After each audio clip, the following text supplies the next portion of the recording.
Muy buenos días, muchas gracias por la invitación. Nos cambiamos drásticamente de tema y nos vamos a las vacunas en viajeros en el mundo de los adultos. Yo soy pediatra, ¿qué hago aquí hablando de vacunas de adultos? No lo tengo muy claro, no.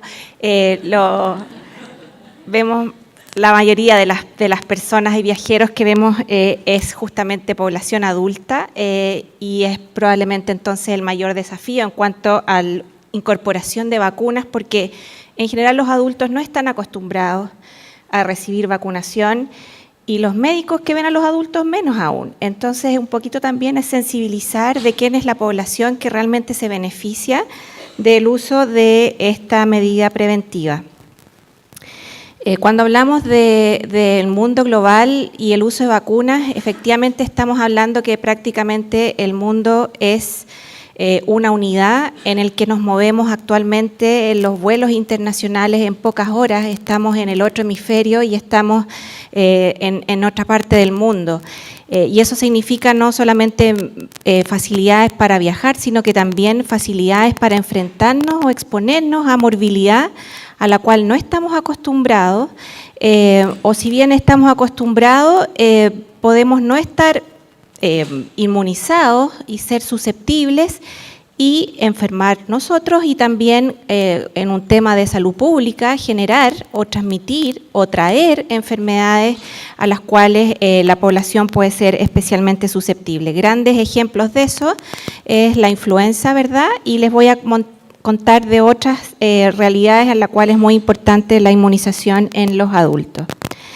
Las vacunas que son útiles para algunas de las enfermedades de viajeros, las tenemos ahí. Hay algunas enfermedades, lamentablemente, dentro de la morbilidad que se puede adquirir en un viaje que son inmunoprevenibles, la mayoría de ellas no lo son.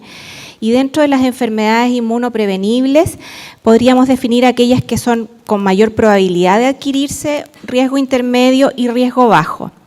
En las que son de riesgo más alto tenemos la influenza, con la cual contamos de inmunización, y tenemos la fiebre tifoidea, que es cuando es adquirida o cuando es expuesta en la zona del Asia del Sur, específicamente países como la India, como Nepal. Luego tenemos la hepatitis A que se encuentra y la hepatitis B que se encuentran en riesgo intermedio junto con la tifoidea en la mayoría de las otras zonas geográficas. Y luego enfermedades inmunoprevenibles de muy bajo riesgo de exposición, como está cólera, encefalitis japonesa y rabia como enfermedad.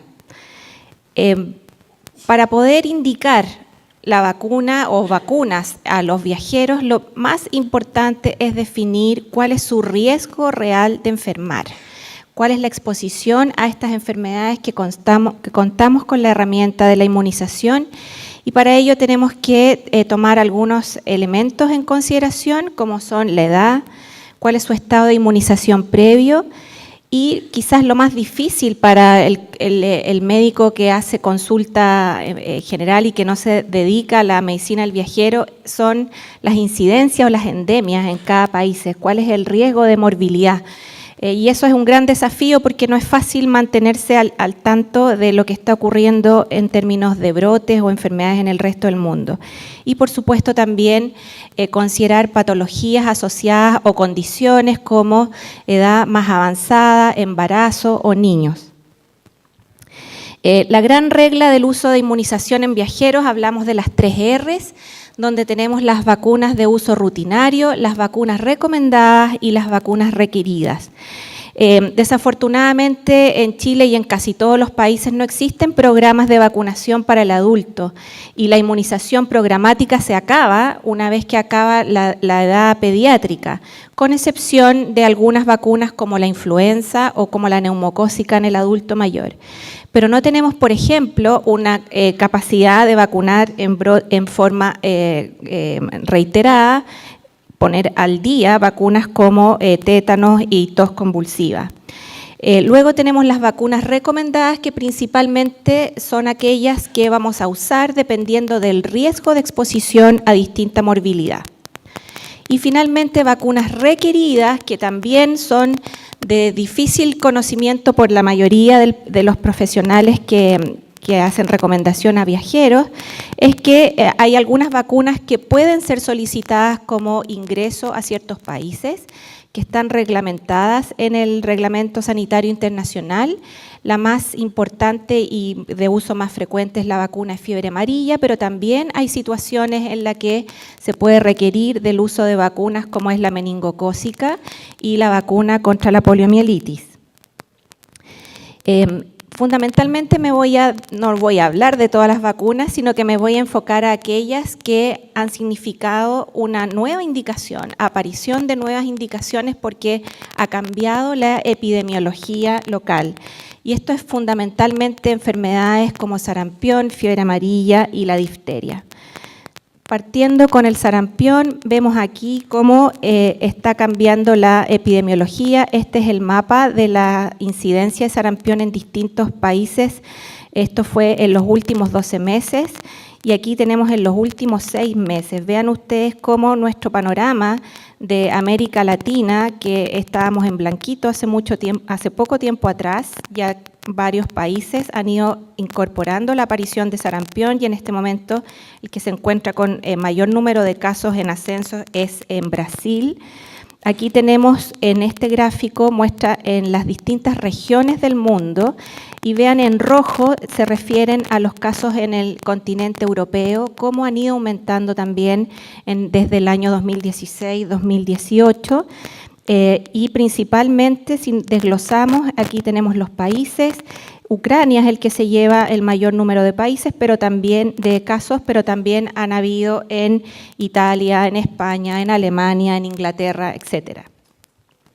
Y en nuestra América Latina, de ser un continente libre de sarampión desde el año 2002, nuestro escenario ha cambiado drásticamente y principalmente a raíz del brote que comienza en Venezuela, que se los muestro en este gráfico de acá, donde hasta la fecha se han diagnosticado más de 7.000 casos desde el año a fines del 2016 y lamentablemente cuando las coberturas no son muy adecuadas, empiezan a aparecer brotes en los países vecinos y así tenemos el brote actual en Brasil con más de 1.700 casos y casos también diagnosticados en Estados Unidos, en Colombia, en Ecuador, por lo que lamentablemente nuestra condición de continente libre de sarampión se nos desvaneció. Por lo tanto, la vacuna de sarampión es actualmente una recomendación para aquellos que están en riesgo de adquirir, que ya les voy a comentar quiénes son. Es una vacuna que tiene una buena eficacia con una dosis, 93%, sin embargo la recomendación es tener al menos 2 dosis de vacuna de sarampión para alcanzar la mejor de las eficacias. Incluso así hay un 5% de la población vacunada que no responde adecuadamente a ella y por lo tanto susceptibles de enfermar. El componente de la rubiola de la vacuna tresvírica es mejor desde el punto de vista de inmunogenicidad, alcanza una eficacia del 97% con una sola dosis y es protectora, por lo tanto, con una sola dosis de por vida. ¿Cuál es la recomendación actual del uso de vacuna de sarampión para los viajeros? Tenemos 3 poblaciones a las cuales se les debe indicar. 2 de ellas son principalmente poblaciones pediátricas, los lactantes entre los 6 meses y 1 año que aún no reciben su vacuna de sarampión, por lo tanto son susceptibles de enfermar. Aquellos que tienen una sola dosis de sarampión, es decir, los que tienen después del año 13 meses hasta los que están cursando primero básico, donde van a recibir la segunda dosis. Y en los adultos, aquellos que han nacido entre el año 71 y 81, porque en ese periodo de tiempo la indicación de vacuna de sarampión, que era monovalente, fue la mitad de la dosis y por lo tanto probablemente hay un grupo que no tuvo una respuesta inmune adecuada. Todas estas indicaciones es una campaña gratuita y que solamente para aquellos que van a viajar, no para todos los que han nacido en ese periodo de la vida. Segunda enfermedad que ha cambiado su epidemiología es la fiebre amarilla. Aquí tenemos, fiebre amarilla es una enfermedad grave transmitida por mosquitos y que existen solo 2 zonas geográficas. Una es el África subsahariana y el otro es en Sudamérica. El riesgo de enfermar en África es muchísimo más alto que el riesgo de enfermar en las Américas. Eso es porque la transmisión es por un viejo conocido, el Aedes aegypti, que tiene una gran adaptación a la población humana y vive en las zonas urbanas y peridomiciliarias. Sin embargo, la transmisión en el continente, en Sudamérica, es por un mosquito que es que se llama Haemococcus y que en realidad es un mosquito que más bien se alimenta de población de primates no humanos, que son el reservorio de la fiebre amarilla, y el hombre pasa a ser un elemento accidental dentro del ciclo de transmisión de fiebre amarilla en América. Sin embargo, desde a pesar de que cursan brotes dentro de América del Sur, desde fines del año 2016, el gran lugar geográfico donde ha cambiado la epidemiología de la fiebre amarilla es en Brasil, donde si antes teníamos un mapa donde veíamos que la fiebre amarilla se ubicaba principalmente en la zona del Amazonas, desde ya el año pasado, fíjese, es más fácil saber cuáles son los lugares de Brasil que no requieren de indicación de vacuna de fiebre amarilla y que va siendo solamente estas regiones del norte. Todo el resto tiene indicación de recibir vacuna porque han ocurrido claramente epizootias, es decir, muerte y enfermedad en los monos, y eso es el gran predictor de enfermedad y transmisión hacia los humanos. El gran problema de la vacuna de fiebre amarilla, aparte de la disponibilidad, que lo hemos sufrido todos, que tenemos quiebre de stock en forma frecuente y permanente, es que es una vacuna que no está exenta de riesgos adversos y muy graves. Esta es una vacuna a virus vivo atenuado. Existen solo dos compañías farmacéuticas que la producen, una es en Brasil, Biomaguiños, y la otra es Sanofi Pasteur, ambas derivadas de la misma cepa 17D. Tiene efectos leves, como cualquier vacuna, que en una proporción entre un 2 a un 4%, pero lo que nos importa son los efectos adversos serios, que puede haber reacciones tipo anafiláctica, pero también puede haber muerte por dos efectos adversos graves, que son la enfermedad neurotrópica y viscerotrópica, en que la neurotrópica es un efecto de encefalitis y meningoencefalitis. Pero también se ha observado que no solo por efecto directo del virus, sino por respuesta inmune a la vacuna, alguna población hace enfermedades en el sistema nervioso central que son más bien secundarias a la respuesta inmune, como Guillain-Barré, ADEM y mielitis. Este tiene un riesgo que es mayor en los menores de 6 meses. Este es el riesgo que se ha establecido en los distintos reportes, tanto de Brasil como desde el CDC, y que también va aumentando el riesgo a medida que uno incrementa en la edad. Afortunadamente, la gran mayoría de las personas que hacen esta complicación recuperan completamente sin secuelas y su letalidad es baja. Distinto es el caso del otro gran efecto adverso, que es la enfermedad viscerotrópica, donde aquí en forma más simple es una enfermedad de fiebre amarilla desencadenada por la vacuna, pero su mortalidad es aún mayor que la enfermedad natural, cercana al 90%. Y los factores de riesgo son principalmente las personas mayores de 60 años y todos aquellos que tengan alguna alteración en su inmunidad, incluyendo aquellos con enfermedades autoinmunes. O sea, no solamente la inmunosupresión, sino también la capacidad de una respuesta inmune exagerada que también ha dado cuenta de enfermedad tipo viscerotrópica en población joven y principalmente mujeres. Entonces, aparentemente la patogenia aquí está más relacionada con una hiperrespuesta inmune que el efecto patogénico del virus propiamente tal. Por lo tanto, es una vacuna que antes de ser indicada requiere de una evaluación, no es una vacuna que podamos indicar por teléfono ni en el corredor del pasillo, voy a Brasil, ¿qué me tengo que poner? Porque aquí estamos teniendo en cuenta entonces que pueden haber graves efectos que le pueden costar la vida a una persona. La otra enfermedad que ha aparecido en nuestra historia es la difteria. nuevamente por la grave situación que se está viviendo en en Venezuela. Y aquí tenemos, fíjense que desde el año 2017 estos son más de 2.000 casos de difteria, una enfermedad que probablemente los más jóvenes ni siquiera han soñado que van a ver o que existía, y nuevamente entonces ha aparecido. Y aquí viene la indicación de refuerzos de vacuna de difteria, tétano en nuestra población. Acordarse que la vacunación de difteria, tétano en Chile comenzó en forma sistemática a partir del año 75, por lo que los nacidos antes de esa fecha no tienen esquema primario y la eficacia se alcanza con el esquema primario, que corresponden a 3 dosis de vacuna de difteria y tétano.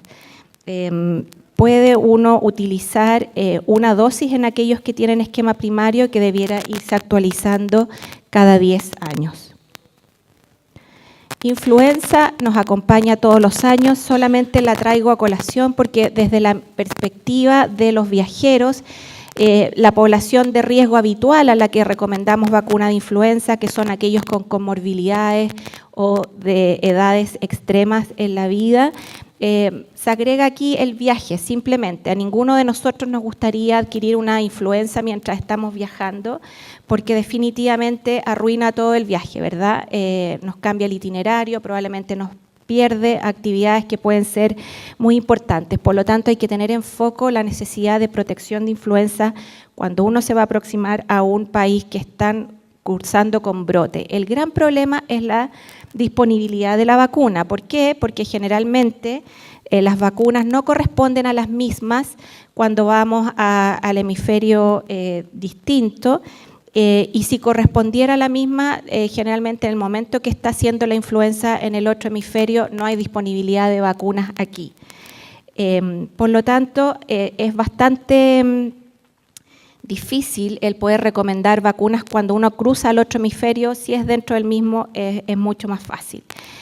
Sí, recalcar aquí que las personas que son de alto riesgo y requieren de verdad la vacunación de influenza, la recomendación nuestra es que una vez lleguen a destino, busquen y se pongan su vacuna de influenza. Incluso si es que uno dice, bueno, se vacunó en nuestra temporada, viaja 6 meses más al otro hemisferio, tiene influenza, es la misma vacuna, ¿le sirve? La recomendación actual es que sí le sirve, en algo le va a ayudar, pero ojalá que se pueda poner en el destino una nueva dosis, porque ya hay estudios que demuestran que luego de 6 meses de puesta la vacuna, los anticuerpos disminuyen en forma importante. 2 palabras para hepatitis A, solo recalcarles que es una de las vacunas más seguras y más eficaces. Tenemos hepatitis A en todos nuestros vecinos y nosotros mismos, y basta una sola dosis para tener una buena eficacia, y probablemente con una sola dosis tienen protección por varios años en los adultos. Vacuna de hepatitis B. Aquí la cosa se complica un poco más porque en los adultos requiere de 3 dosis para poder tener eficacia completa. Han aparecido algunos esquemas de vacunación acelerada, como los que ustedes observan aquí, en que en el plazo incluso de 21 días, o sea, 3 semanas, pueden tener al viajero con vacunación. Sin embargo, estos esquemas acelerados, la eficacia es menor que el esquema de 3 dosis del esquema estándar, y siempre debe existir un refuerzo al año luego de haber indicado un esquema acelerado. Y lo otro a recalcar es que cuando uno recibe un esquema acelerado, con las 3 primeras dosis alcanza para la hepatitis B una protección del 63%, equivalente a las primeras 2 dosis del esquema estándar. Por lo tanto, si el viajero tiene a lo menos un mes antes de viajar, desde el punto de vista económico y después disminuir la necesidad de la 4ª dosis, es preferible que se vaya con las 2 dosis de su esquema estándar. Fiebre tifoidea no tenemos muchas novedades por el momento, sí decir que la incidencia claramente es distinta entre los distintos puntos geográficos. El mayor lugar de riesgo, ya les dije, es India y la zona de Nepal. La vacuna que tenemos disponible en Chile es la vacuna de la polisacárido de la cápsula de la salmonela, el polisacárido B, que es una vacuna de uso parenteral, se puede poner a partir de los 2 años. Ya no contamos con la vacuna de atenuada, que era de uso oral, y están en estudio vacunas conjugadas, porque el gran problema de la vacuna actual de la fiebre tifoidea es que tiene una duración limitada de 1 a 3 años. Su eficacia es bastante regular y pobre, entre 50 y 70%, por lo que solo está recomendado en aquellos que van a ir en un viaje de alto riesgo a las zonas que ya les dije. Como ya estoy en el tiempo, 2 palabras de vacuna de polio. Acordarse que hay lugares que están en indicación de vacunación. Para los adultos es un refuerzo luego de los 18, una vez en la vida, y que tiene que ser con la vacuna parenteral. ¿Y a quiénes se los recomendamos? Aquellos que viajan a estos 3 países, que son los que aún mantienen la incidencia de circulación de virus polio. Y finalmente, la vacuna de la rabia. Aquí tenemos los lugares donde hay alto riesgo de rabia canina, principalmente India y sudeste asiático. Existen 2 modalidades que para el viajero, principalmente lo que hacemos en aquellas personas que por su actividad o destino tienen mayor riesgo, les recomendamos la vacuna preexposición, que son 3 dosis que se reciben en el periodo de 3 o 4 semanas, y actualmente la Organización Mundial de la Salud también ya ha validado el uso de 2 dosis de uso intradérmico como preexposición. Con eso, el viajero expuesto a una mordedura solamente debe recibir un refuerzo de 2 dosis y no requiere del uso de inmunoglobulina antirrábica, que además de su costo es muy difícil de conseguir. Así es que con esto termino la exposición diciendo que, como ven, no es muy fácil recomendar vacunas para los adultos. No estamos familiarizados tampoco muchos de ustedes con la terminología de las vacunas. Por lo tanto, hay que mantenerse informado para poder hacer una adecuada recomendación a los adultos que viajan en viajes internacionales. Muchas gracias.